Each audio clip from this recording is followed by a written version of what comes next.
Chapter 15, Introduction to Verbs. Chapter 15, Introduction to Verbs, Exegetical Insight. In some translations of Matthew chapter 18, verse 18, it sounds like Jesus promised his disciples that whatever they bound on earth would be bound in heaven, and whatever they loosed on earth would be loosed in heaven. In other words, they had the power to bind and loose, and heaven, i.e., God, would simply back up their decrees. But the matter is not quite so simple. The actions described in heaven are future perfect passives which could be translated will have already been bound in heaven, will have already been loosed in heaven. In other words, the heavenly decree confirming the earthly one is based on a prior verdict. This is the language of the law court. Jewish legal issues were normally decided in Jesus' day by elders in the synagogue community, later by rabbis. Many Jewish people believed that the authority of heaven stood behind the earthly judges when they decided cases based on a correct understanding of God's law. This process can be called binding and loosing. Jesus' contemporaries often envisioned God's justice in terms of a heavenly court. By obeying God's law, the earthly court simply ratified the decrees of the heavenly court. In Matthew 18:15-20, Christians who follow the careful procedures of verses the 15th to the 17th may be assured that they will act on the authority of God's court when they decide cases. Just as we struggle to affirm absolutes in a relativist culture, Christians today sometimes wonder how to exercise discipline lovingly against a sinning member of the church. In this text, Jesus provides an answer when the person refuses to turn from sin after repeated loving confrontation. The church, by disciplining the person, simply recognizes the spiritual reality that is already true in God's sight.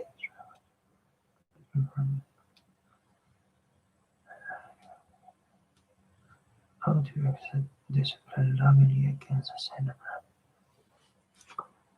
Great.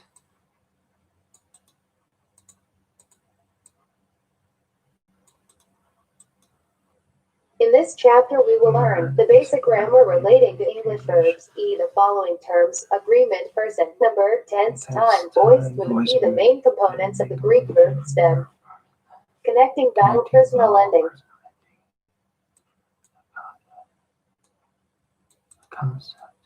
The concept of aspect and its significance for a proper understanding of the Greek verb.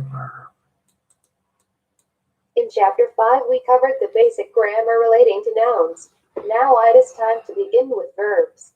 However, you already know much of the verbal grammar from our discussion of EYI Chapter 8. Most of the following will be a review. Amy, a verb is a word that describes action of being. Verb. Adverb is a word that describes action or state of being. Lamb studying Greek. Greek is the heavenly language.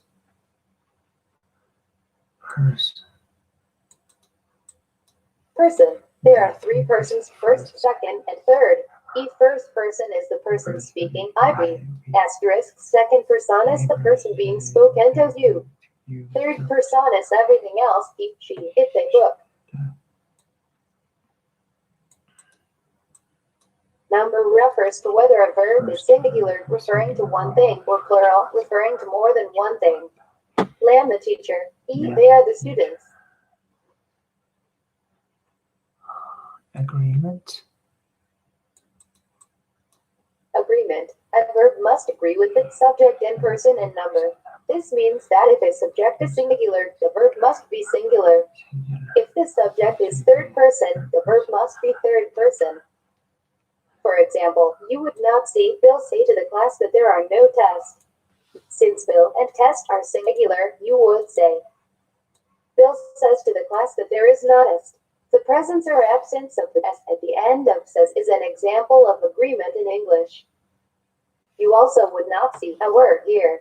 I is singular but word is plural. You would say, I was here. Time refers to when the action of the verb takes place. In English, the different times are past, present, and future. Tense in English refers to both the time when the action of the verb takes place and the form of the word. If you study your Greek right now, then the verb is in the present tense, I study. Tense English refers to both the time and the form of the word. the action of the verb take place and the form of the word.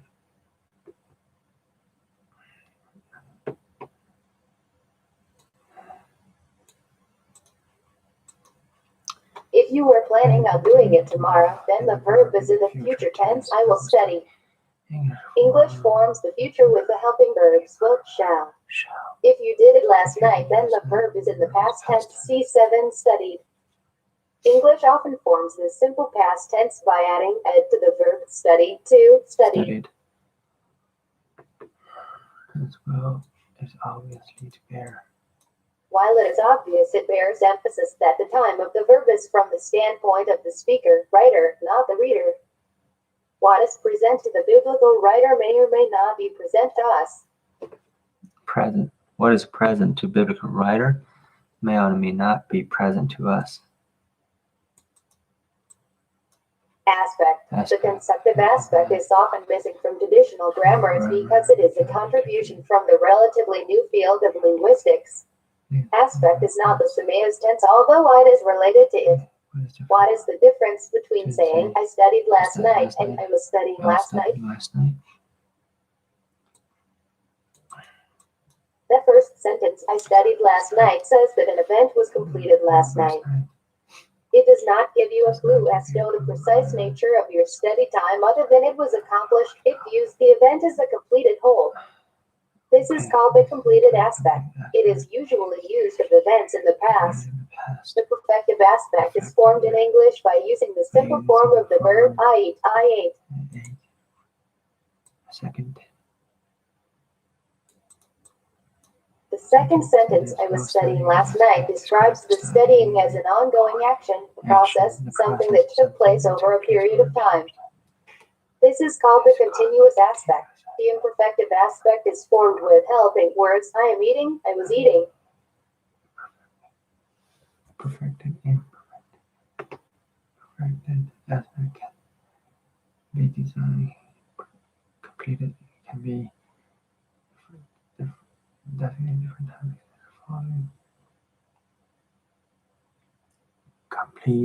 Completed also called perfective, and continuous is also called imperfective. Completed and punctiliar. The completed aspect is not the same as what is called punctiliar. The punctiliar describes an action as occurring in a single point of time. T hit ball. It is like the difference between a movie continuous and a snapshot punctiliar. While the completed aspect can describe an action that is in fact punctiliar, completed actions are not necessarily punctiliar. Only context such as the meaning of the verb can determine if the action is in fact punctiliar.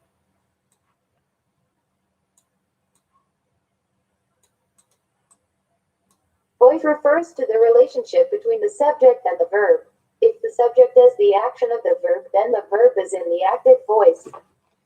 Bill hit the ball. Hit is in the active voice because the subject Bill did the hitting. If the subject receives the action of the verb is in the passive voice. Bill wash it by the ball. Wash it is the passive voice because the subject Bill wash it. The passive voice is formed in English by adding a helping verb was. In the example above, mood refers to the relationship between the verb and reality. A verb is in the indicative if it is describing something that is, as opposed to something that may or might be. This includes statements and questions. For example, I am rich. Are you rich? We will not meet any mood other than the indicative until chapter 31, so let's not confuse you by discussing the other moods now. Yeah. Do not free to learn the Greek forms you see in this chapter. They are given just to expose you to the concepts.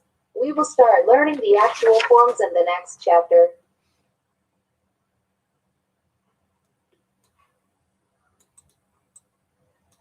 Agreement. In Greek, the verb agrees with its subject. It accomplishes this by using personal endings, which are suffixes added to the end of the verb. For example, W is a first-person singular personal ending, and therefore A means I say. Ovid is a third-person plural personal ending, and therefore Z of it means they say. We'll see.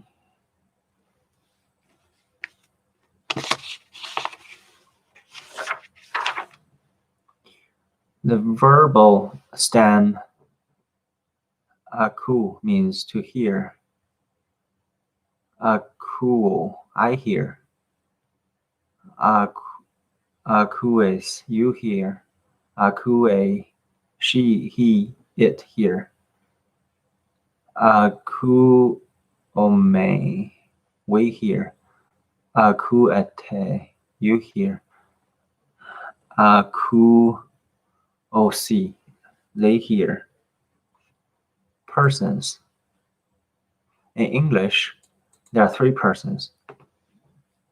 First person is a person speaking. Second person is a person being spoken to. The third person is everything else.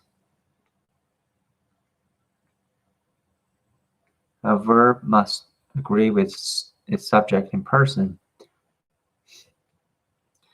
It does this by using the appropriate personal ending. For example, ace is normal ending for second person singular. Therefore, if the subject is you, the verb could end in ace. Su le gai say means you say. If the subject is we, the verb could end in o may. He mace la gu main means we say.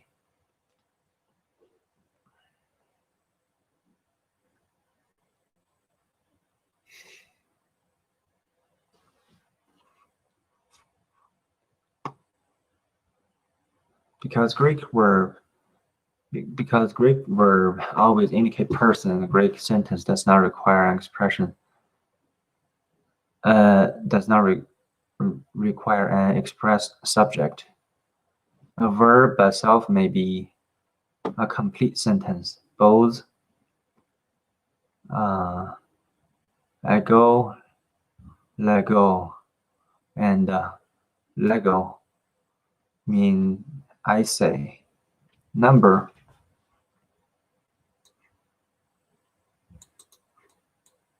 Number.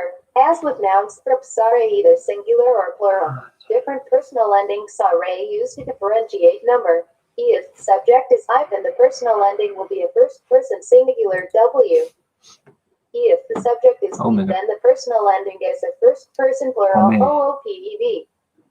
If the verb is referring to one boat, then the personal ending is third-person singular E1. But if there are many boats, then the end in the third-person plural usi. Tense.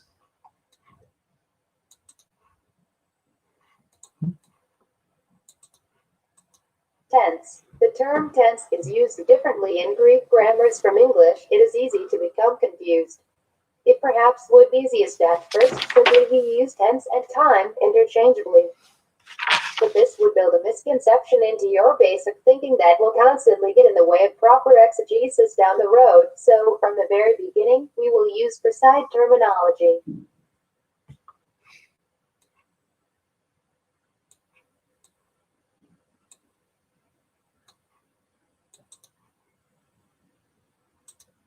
The problem is that in Greek, a tense carries two connotations, aspect and time.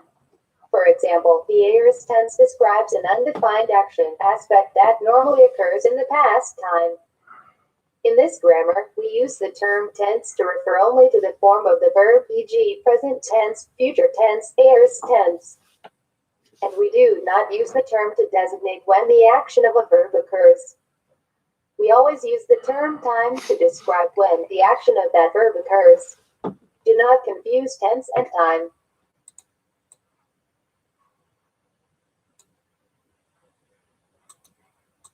Aspect. This is perhaps the most difficult concept to grasp in Greek verbs, and yet it is the most important and most misunderstood. The basic genius of the Greek verb is not its ability to indicate when the action of the verb occurs time, but what type of action it describes, or what we call aspect. In Greek, there are three aspects. The continuous aspect means that the action of the verb is thought of as an ongoing process. This is like the English continuous aspect. I am eating, they were studying. The undefined aspect means that the action of the verb is thought of as a simple event, without commenting on whether or not it is a process. I ate, shall left. An example that shows the importance of these distinctions is Jesus' words to his disciples, "If anyone wishes to come after me, let him deny himself and take up his cross and follow me." Mark chapter 8, verse 34. Deny and take up are undefined while follow is continuous. The aspect of deny and take up does not tell us anything about the nature of those actions except that they are to occur. But the aspect of follow emphasizes that the commitment to discipleship involves a continual action, which in this context is a day-to-day action. There is a third aspect in Greek, but we will not read it until chapter 25.